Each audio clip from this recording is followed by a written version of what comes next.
Hi, welcome to Scale Her Up. I'm Brenda Hector, and with me today I've got Jenny Soutar and Caitlin Mackenzie of the Property Girls.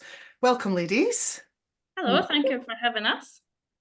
Oh, it's brilliant to have you here. So, um, just tell us then, to start off with, what do you do as the Property Girls? Do you want, Caitlin? do you want me to go? Okay.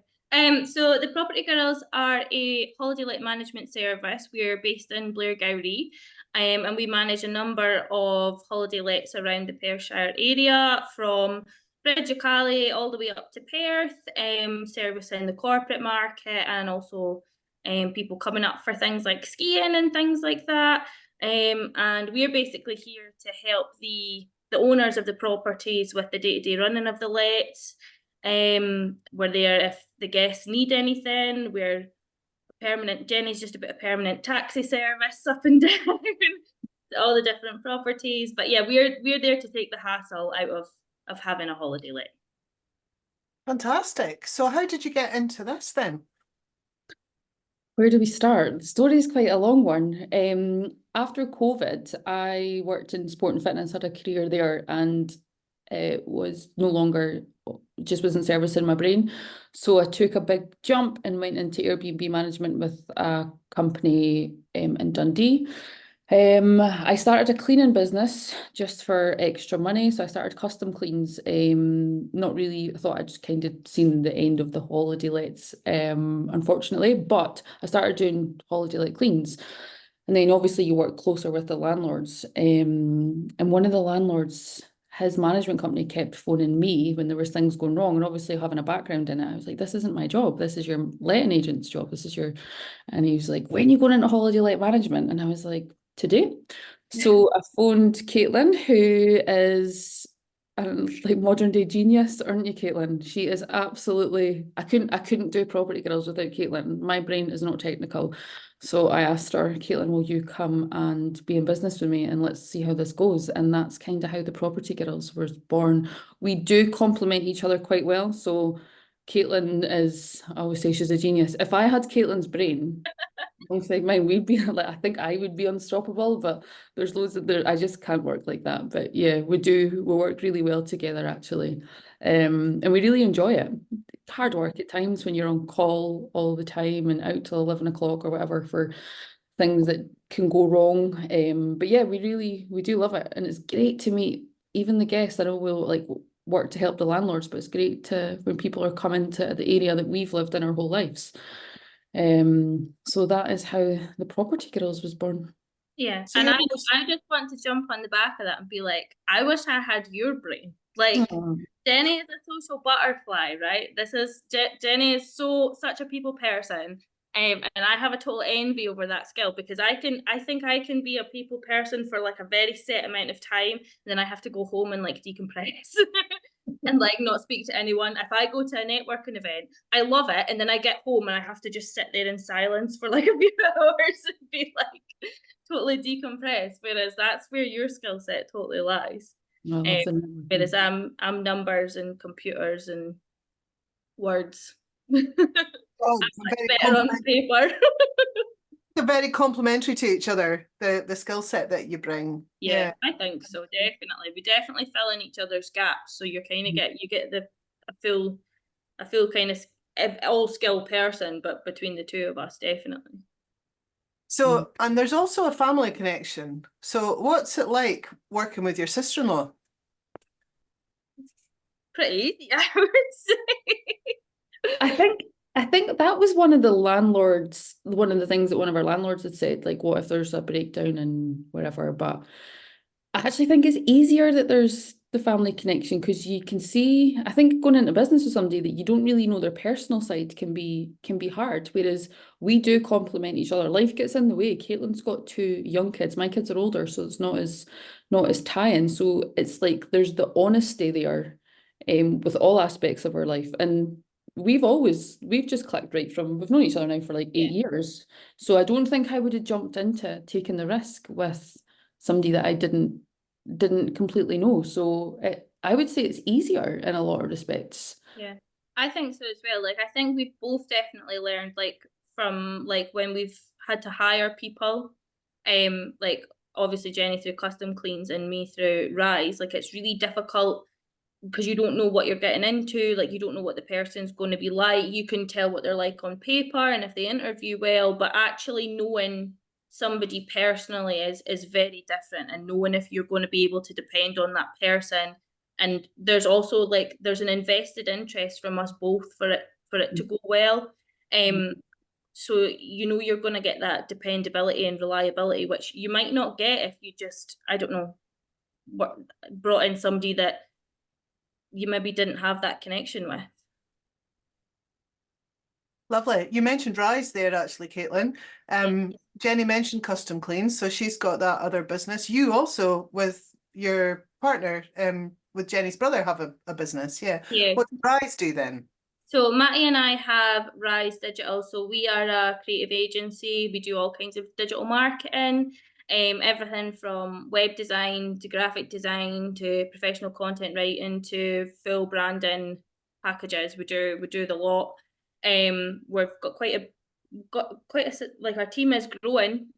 So now we've got, I think there's 6 of us all in at the minute.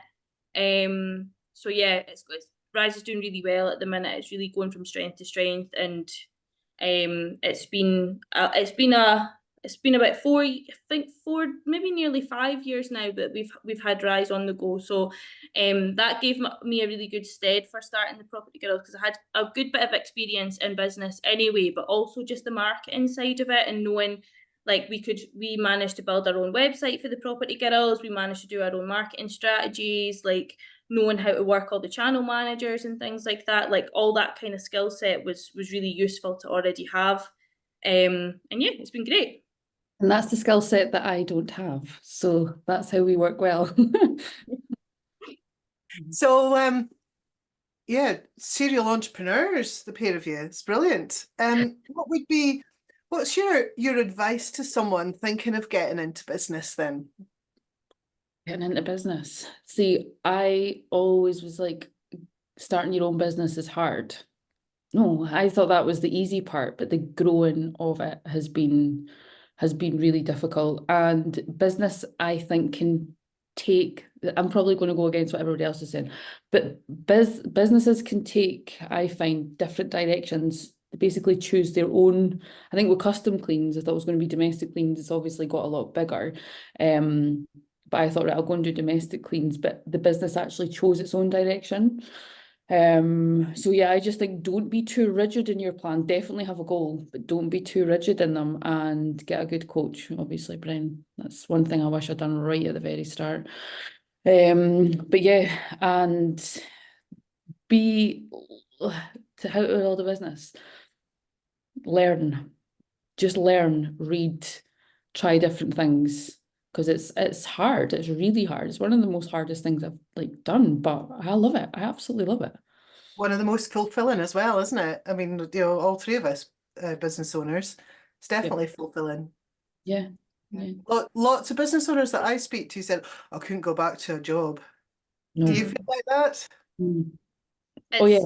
It's very, like, especially for us. So we've obviously got the two young kids, which, like, having the Rise in the Property Girls meant I got to spend the young years with my kids that I would never have got in if I had worked like a conventional 9-to-5 job, and I had to get back when my kids had been 9 months old because my maternity leave was over or something like that.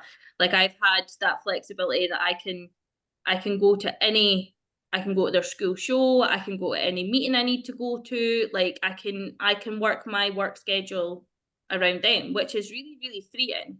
And I feel like I've managed to get like such a close relationship with my kids because of that I maybe wouldn't have had if I hadn't had that freedom.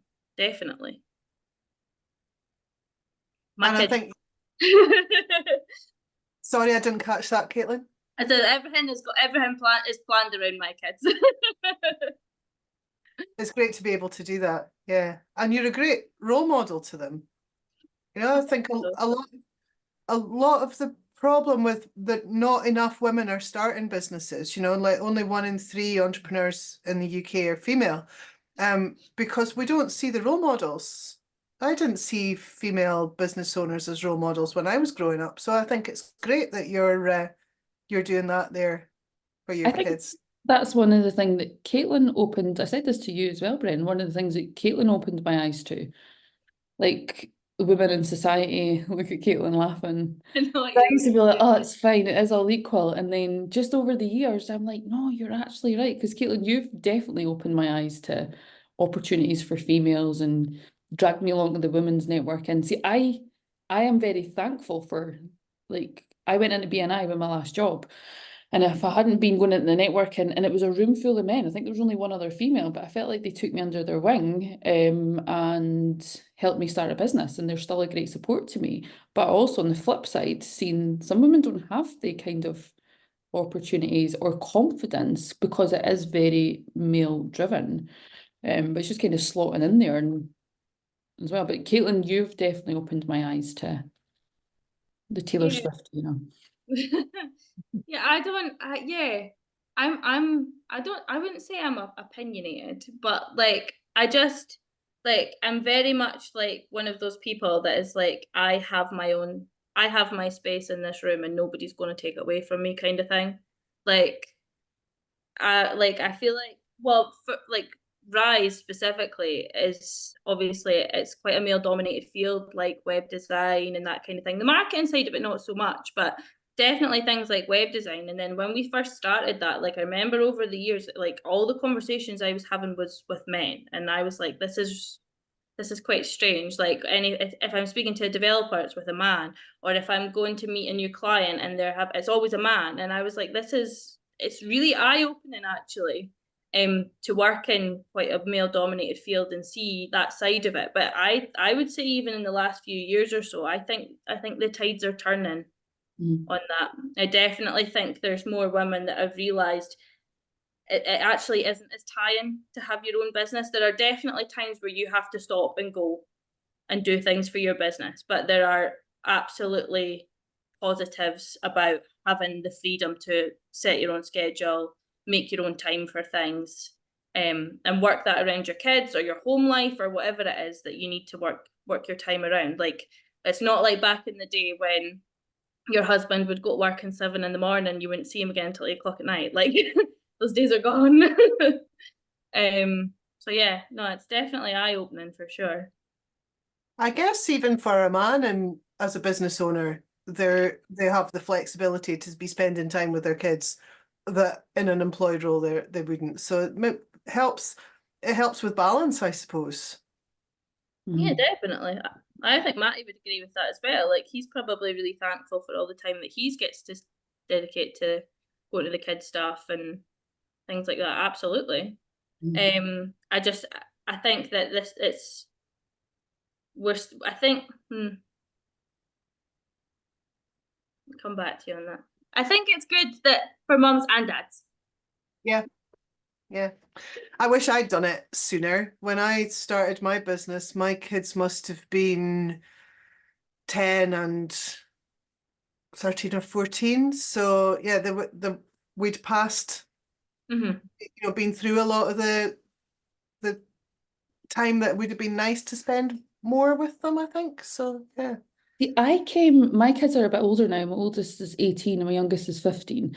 But I had that traditional outlook where, like, back then, where their dad went to work, he had his own business, different to what I've got, and I stayed at home with the kids for 6 years. So I know I was so lucky, but coming from that traditional way, and it's so old fashioned, even though it was like so long ago, that the man kind of goes out to work and then kind of getting a bit hungry for my own career when my youngest got to 4 and then went to uni, which was great. I learned a lot about myself in uni, but actually I'm so much more happier and content with what I've got now. So I think I've kind of been through all the stages of having the man go to work and then to be like, no, I'm going to make it for me.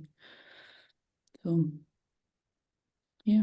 Into your own power. Yeah. So you said that you learned a lot about yourself at uni. What have you both learned about yourselves through your journey as business owners then? I feel like for me, it's almost like perception. I feel like everybody, not being big-headed, right, and everybody around me sees something in me that, oh, you'll be fine, you're going to be great, you're going to make it. And there's pressure there too, but I've got so many limitations, I feel, in how I work.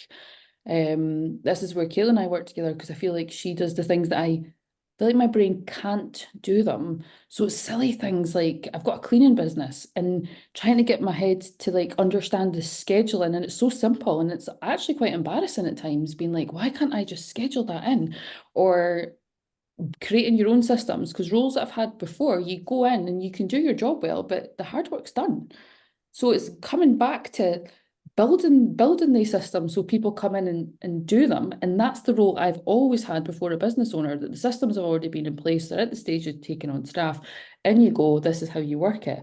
But building that system to get to that stage it's been the biggest challenge for me, like absolutely. And I'm not saying it still is the biggest challenge for me, trying to, I feel like my brain works maybe a little bit different. It maybe doesn't, but it's just the way I'm feeling just now, different from others. So it's trying to like overcome my own perceived limitations and get processes in place so the business runs a bit smoother. And that is one, hands down, the hardest part for me. And that's obviously I've came to ActionCOACH, which is, even in the like few months I've been there, I feel like I've got the vision to get there. It's now just finding what works for me, but also going to work for other people when they come in. So that's been it for me anyway. Fantastic. What about you, Caitlin? I would say I've definitely learned to find my voice. Like I think, I think since I had my firstborn, like my confidence just plummeted. Which I think happens with so many mums, because you kind of lose a sense of who you are and what you like and things like that. But I definitely think I've learned to find my voice and like speak out when I don't agree with things, and assert my own place in things and how I can bring value, and that took a long time to actually have that belief that I'm like, no, I'm actually the best person for this job, like not someone else. Like I am the best. I know this better than anyone. And that took a long time to find that. And I think you grow a lot as a business owner. Like the first few years is treading water, and you'll get some really big wins and you'll get some really low lows, and there's a lot of up and down in the first few years of business. And then I think it's not until about like year 3 or 4 you're like, right, I found my stride. Now I can start growing it. For me anyway. I think you learn so much in those first few years.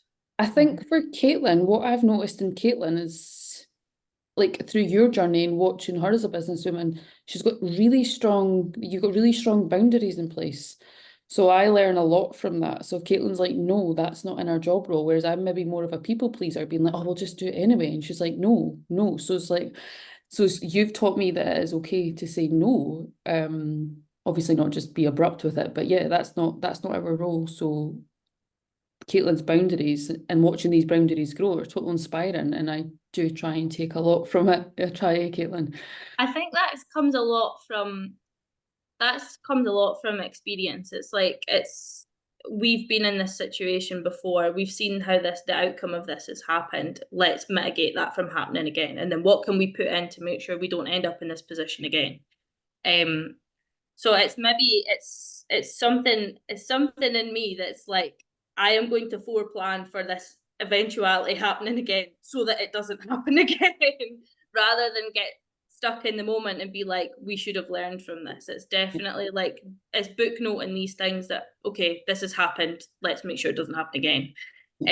So I think, I definitely I've got a brain for that. And I think as well, like, you learn a lot about like how you are in crisis mode, because like things do go wrong in businesses. They do go wrong. They absolutely do. You cannot foresee everything. And there will be things that go wrong, and it's how you react to that and how you adapt. And because that's the only way that you're ever going to grow a business, is when things go wrong, and learning how to make sure they don't go wrong again. That's one of the things that happens to us in the Property Girls quite a lot. Normally crisis mode hits at 11 o'clock when somebody's heating's not working or something. But yeah, you have to a lot of firefighting at times in this business, but Yeah, that's crisis mode, definitely. That's another one. But I think you learn from the failures more than you Absolutely. learn from the successes, don't you? Yeah. I think in all aspects of life, Mhm.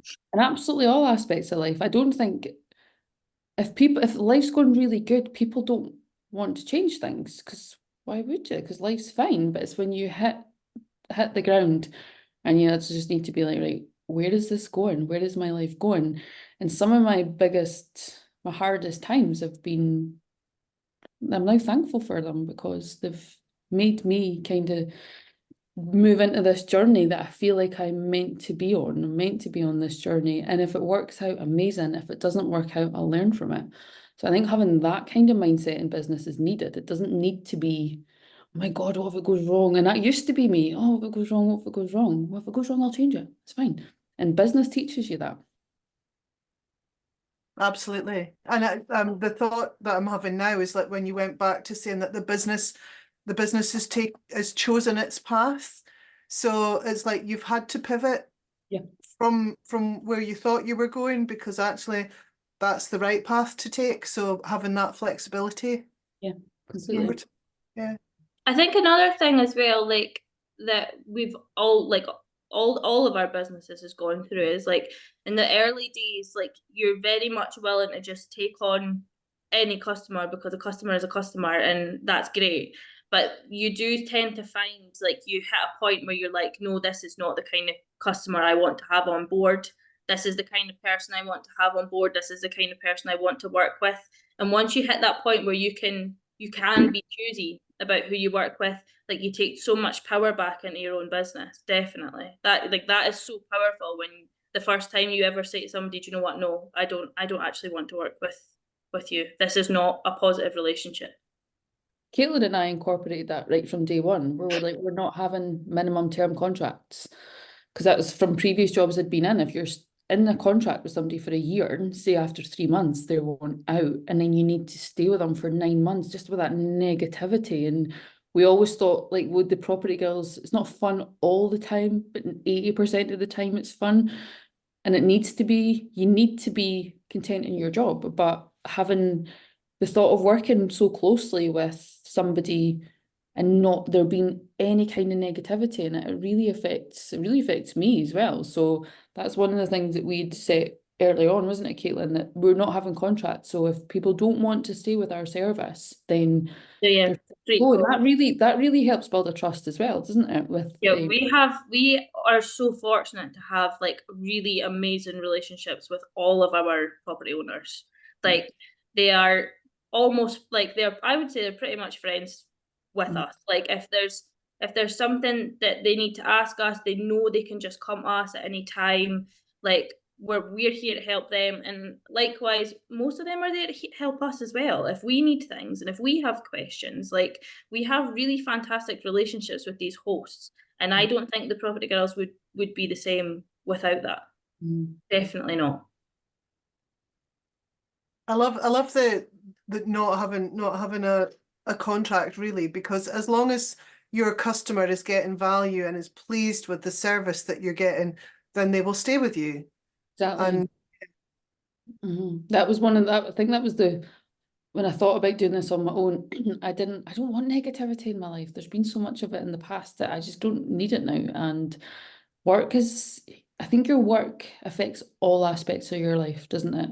It does, especially in the game, like in the property market with holiday lets, because we've got to be contactable all the time. Weekends, like Friday night, I was out for my tea, had to leave because the heating broke. Like that's just what happens in this business. But when that is frustrating, I'm not going to lie, like, oh, the heating. But to add more negativity into that, or if like a landlord's basically not happy with our service and stuck there, it would just build resentment, and we don't need that. We don't want that in our business. And other than one of our landlords selling his property, we've not had anybody leave us. No.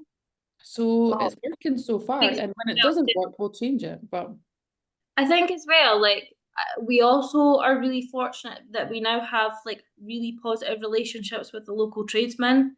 So like we have that total dependability on like if we need a plumber, if we need a joiner, if we need an electrician, like we have these relationships now, and they like it's great because you're kind of giving back to your local community, like you're working with local groups, local guys. Like we've got one of our plumbers is just a young guy, just started up on like his own business, and we're working with him to grow that.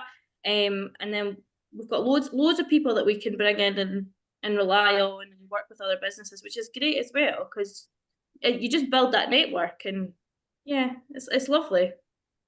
Good. Brilliant. So who's been your biggest supporters on your journey? Weirdly, Each it's other. yeah, definitely. Definitely. It's actually been great watching Caitlin's confidence grow. She said, who's been our biggest supporters? I think my networking group have been great. Like I just feel like they give me the belief in myself. I wouldn't probably be where I am without them. So yeah, for me it would definitely be them.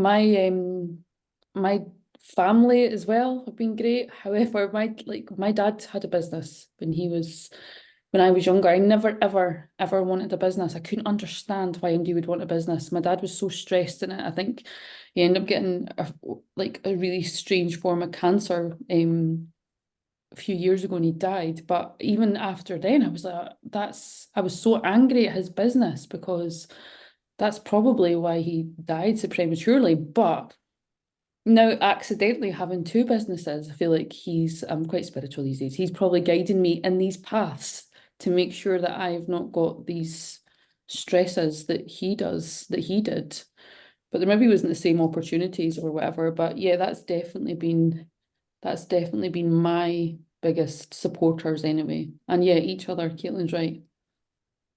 Yeah, I think we get a lot of support, like within the community, like our hosts, like our owners as well, are always shouting about us. Like if Yeah. they ever see, like a lot of them go to, if they're at different events or webinars, like they're always shouting about us and how much they get on with us and how helpful it is to them. Like, which I think speaks volumes. Like, Yeah, for itself. I'm going to a wine tasting thing with one of our hosts, which I'm like, yeah, the social butterfly in me. Okay. So yeah, no, Yeah. you're totally right. The host as well. Yeah, and yeah, we're definitely surrounded by a network of people that are constantly giving us like new ideas and like all these different relationships that we can form with people in the community and things like that. Like we're dead lucky in a way. Like I think that because we are based in Blairgowrie, like it's a very close-knit community, which can have its positive and its negatives. But I definitely think we've seen the positive side of it for this for sure. Mm-hmm. Sounds like there's lots more than just professional relationships. You know, it's personal relationships. It's there's it's all connected. Is that right? Definitely. Yeah. So what does the future hold? What are the big goals for the Property Girls? Are we allowed to say? So we've been obviously women in business. We're looking at how we scale our business, how we scale it. So what we're doing next month is Caitlin and I are starting our journey moving into the letting side, not just holiday let management, but letting side. We also, other than the no contracts, we made a contract with between ourselves, an agreement between ourselves when we started Property Girls, that we would take on no properties that weren't more than a 25-minute drive, just for unforeseen. So we're like we've never really moved that boundary, and we won't move that boundary. But for lettings, that's kind of where we're going to next. We're going to go down the letting side, and we're both going to do the qualifications. So yeah, we're so excited about that actually. Definitely. Oh, fantastic. Yeah. Yeah. We put that boundary in very early on because we wanted to offer this like boots on the ground service. Like we want to be able to go out to the properties, view the properties, know the ins and outs, ups and downs of them.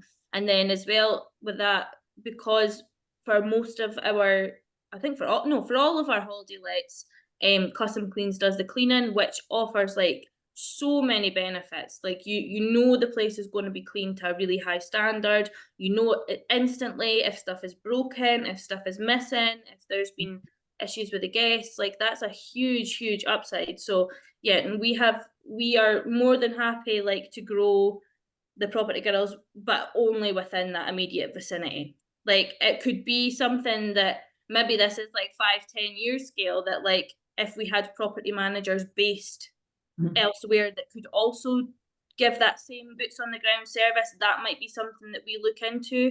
So that's franchising it, really. Because we know this works. We know what we do works. We're based heavily as well, and just like on reviews. Yeah. And that's one of the things in the holiday market that even our landlords are like, one of our landlords said the other day, I will be gutted if we get a negative review. And we're like, it will happen at one point potentially. But because I'm so, at the minute, the team that custom cleans, like my other business has got custom cleans, they're amazing. And they've got a vested interest in that. So I know when they go into the holiday lets to clean them, that we don't need to go and check them after. Like we've never really been marked, in fact, we've never been marked down with cleaning. And that's a massive part of the holiday let business. But just now we're very lucky that the two custom cleans and the Property Girls work so well together. So it's been fun. It's brilliant. That's really nice to talk to you both. You've got such an energy and a passion about what you're doing and how you're doing it, which is, I think the how you're doing it is what sets you apart, isn't it? You know, being really specific on what you're going to do and how it's going to happen. So yeah, I'm following closely with yeah, really excited to see how this grows for you both. Oh, we are really excited too. Yeah. So I'm aware that it is the Thursday before Easter weekend, and there are lots of holiday lets to be prepared. So I just thank you both for being on the Scale Her Up podcast, and wish you all the best. Thank you. Thank you so Thank you. much for inviting us, Brenda.